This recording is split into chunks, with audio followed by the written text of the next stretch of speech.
I just received my Galaxy S23 Ultra that I pre-ordered in exchange for the iPhone 13 Pro Max. The deal was too good to resist. I happened to pay a bit extra for the 43,000 plus discount on Galaxy Watch 4 Classic LTE and Galaxy Buds 2. I'm switching back from using iPhone 13 Pro Max for 10 months. For those who want to switch from Android to Apple devices, this is a must watch. I happen to suffer, so you don't have to. Now, I'm going into the territory of things that no one spoke about. I wish I knew these before I purchased the iPhone. I'm only expressing the following from my experience. You may have a different experience. If you differ from my opinion, please let me know in the comments.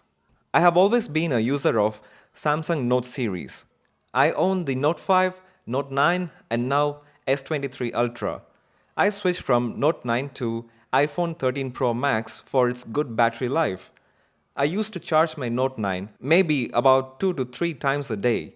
It also gets heated up pretty fast, but it wasn't sluggish. I'm still using my couple of other old SIM cards in Note 9. The switch back to Android phone from iPhone 13 Pro Max is necessary for me as I realize that iCloud has become annoyingly desperate in making me pay for its 2 TB option. I'm not able to back up my data without using iCloud ID, and I need to have a handheld device to authenticate iCloud if I'm going to take a backup on any other device. I see this going to drain me bad, absorbing me into this expensive Apple ecosystem. Apple devices are not ambitious in experimenting and they are not a good value for money. I have used highly praised M1 Max MacBook Pro 16 for its video editing praise, and I can see that it doesn't live up to its praise. I'm only switching back to the more value for money ecosystem that is Samsung plus Windows combination that is working seamlessly, all the while being ambitious in testing out as well as accommodating most third party developments. Cheap peripherals are important to the consumer market, and Samsung plus Windows always have enough drivers to make cheap products work. I can even connect a hard disk to Android device and offload data into it for backup and continue to use the inbuilt memory. Apple, on the other hand, if cloud backup is turned on, you will not be able to review photos shot using the iPhone if there is no internet, as they are saved primarily on the iCloud and not on the phone storage.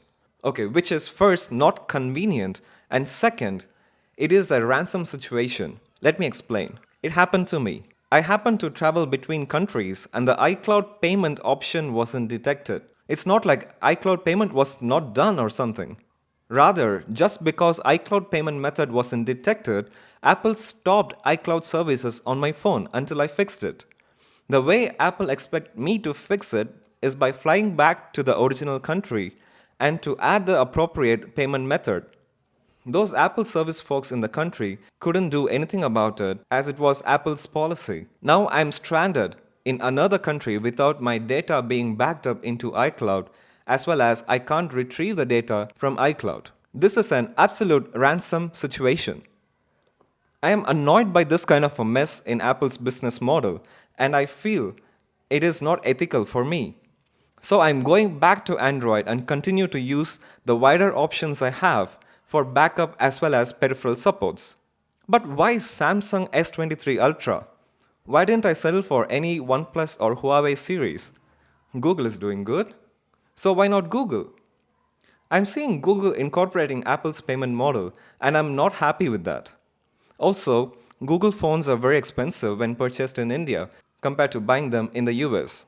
I chose Galaxy S23 Ultra because I wanted a no-hassle phone. I primarily like to shoot photos and videos. If possible, I will be including the photo media in the video content I produce using more expensive gears. Having some of the best compromise camera phones is a must for me. I do feel iPhones to be a better video producing phone. I do feel Google phones are better photo producing phones. I can't have both of them. I'm just a simple consumer who wants things to work for me. I have always used Note phones for its convenience. I believe I have consistently upgraded them once 3 to 4 years. The only drawback I find in them is their poor battery life. I have watched enough reviews to find that for the next 3 years, I will not have any need to switch to another phone from S23 Ultra. Moreover, Samsung gave me the best offer when I exchanged iPhone 13 Pro Max with the maximum discount and best exchange rate. It is only a no brainer to use this opportunity to switch back to Android at this point of time without dragging myself deep into Apple's ecosystem and to have a peace of mind. Thanks for listening to my rant and hope you are doing well and glad I helped you in making an informed and economic decision. So you have watched the unboxing experience I had. The packaging was damaged, and I believe that it was damaged during delivery. It was delivered by one of the best carriers in India, and still it was damaged, but it's okay.